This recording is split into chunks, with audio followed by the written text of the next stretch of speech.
we got to remember that when we malign in any way James Harden, it wasn't because of bad performance. It was because of no-show performances. Last year in Game 7, this brother took 9 shots. This is James Harden. We're talking about the absence of activity, the absence of aggression, which is so inexplicable because this is a guy that has the ball in his hands the vast majority of the time, that can get his shot off, that is a multi-time scoring champion and a former league MVP and one of the most prolific scorers we've ever seen in the game of basketball, showing up in a game 6 or 7, and you got an APB out for him because he's nowhere to be found, even though reportedly he was in uniform and on the basketball court. It happened against San Antonio in the playoffs when he was in Houston. It happened against Golden State when he was in Houston. It happened against Boston when he was in Philadelphia. It's happened with him, it was against Denver when he was with the Clippers. List goes on and on. You're looking at him, and it's very, very anemic. And so it's usually the game 6 or the game 7 that this happens. And that's why I said tonight is so important, because we've all been waiting. We've seen him perform well games 1, 2 through 4 or 5. It's the game 6 and 7s that he's been an unmitigated nightmare. And that we've got to find out whether or not he's going to be that dude. I saw what he did in game 5. I was happy he did it.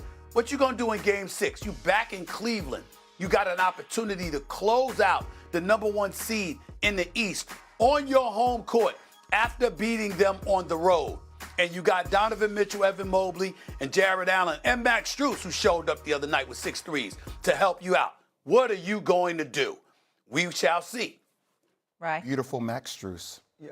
I think the big thing for James Harden is I don't believe it changes his legacy at all if he plays well in this game 6. I believe people have made their mind up about who James Harden is. If this team doesn't win this game and then go on to the next playoff series and he play well and he shows up in game 6 and in game 7, you don't have this 17-year stretch of a career where you're consistently in the playoffs and you don't win any titles, and there's games like the 2020 game for the Rockets where he only scores 12 or you only score 7 like you did last year. When those things happen repeatedly, you don't get to erase that away in one game.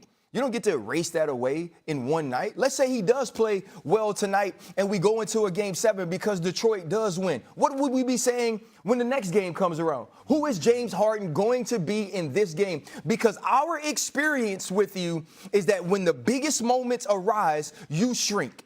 You become the smallest James Harden that we've ever seen. And to me, it's not just about the production, right? It's about the effort. It's about the look. It's about the aggression. It's about the want to. It's about the will. It's about the competitiveness. And you know this as well as anybody, Jay. For you guys, there's so much focus on the dude that has the ball in his hands. You got to tell me that I can count on you and I can believe in you. What's on the line for him tonight is to prove that in a new place to a new group of individuals, I can be that person. I agree with you, RC. My answer to this question was, what's at stake tonight? Nothing but upside. Yes. Stephen A. used words, his player performance has been very, very anemic. Damn.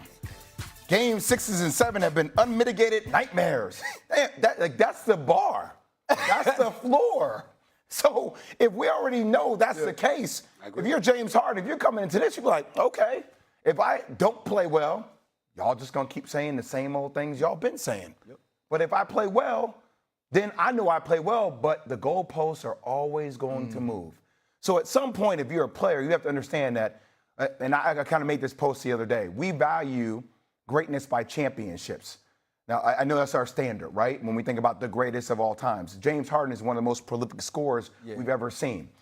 I think the biggest thing for people to see more consistency with James Harden is all the attributes and intangibles you just made mention of. That when the games make that effort, that body language, that's the kind of stuff that you want to see him engaged in the game with.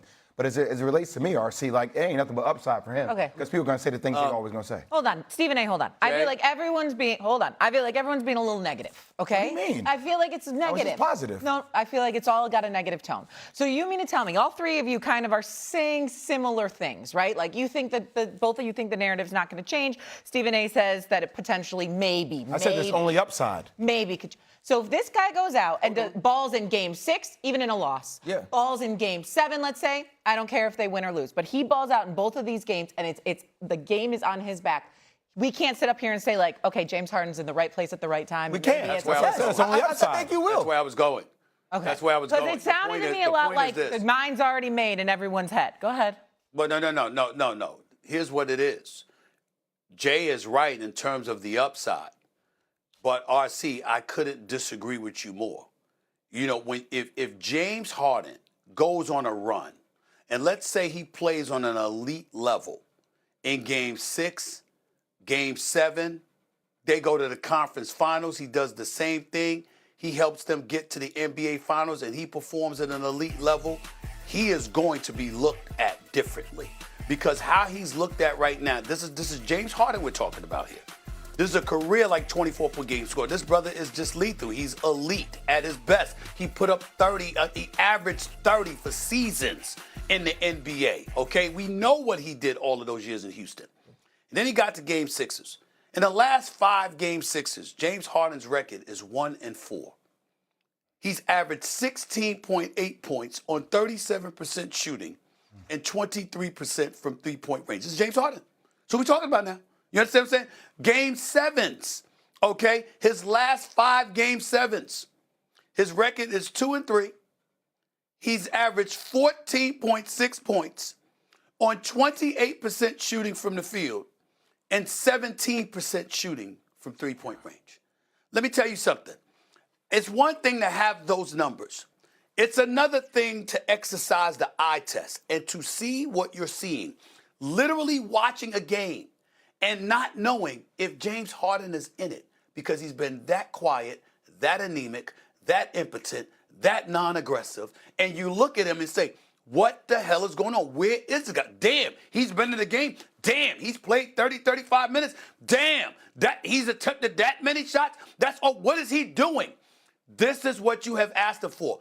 If this brother performs in these games, these quality games, the Game 6 or 7s, that changes the narrative about him. No. But he has to do it. We're talking about tonight. I said in my answer, if he plays well tonight, even if it goes to a Game 7, and then now you go to the series against the Knicks and he shows up, you can only change this perception. He can only change his legacy by consistency in the biggest moment. One night is not going to make you talk about James Harden differently, you talk about James Harden differently, or the world believe in him in this moment. About that. He has to prove it in multiple Game 6s to me, and he has to find a way, along with Donovan Mitchell and other pieces on the team that are good, to compete for a championship. That's why they traded for him. How about this, RC? They did not trade for him for just to be here in Game 6 against Detroit. How about this, RC? If he performed well tonight, we go from saying, oh, damn, he ain't going to show up, to maybe he will show up. Because he did in Game 6. At least we do that. What I'm saying is the narrative is it's accompanied with an assumption that this brother ain't going to show up. He changes that. If he performs tonight, okay, maybe he will show up. Maybe he will. Okay. We'll see. He's already proven he can have 2 back-to-back good games in these playoffs. That is positive. Cultural icon. Okay. I love lemon chicken. I don't like the negativity Pepper coming from over here. Coming up after the break, the NFL schedule release came out yesterday. We're going to break it down. Are the Cards and the Cowboys favored to change their bad fortune? Look at this, more negativity. RC is going to break it down. He's going to be a little more positive. Maybe Southern Steve will show up too. Plus, we got a rare combo, A-list from J. Will and RC.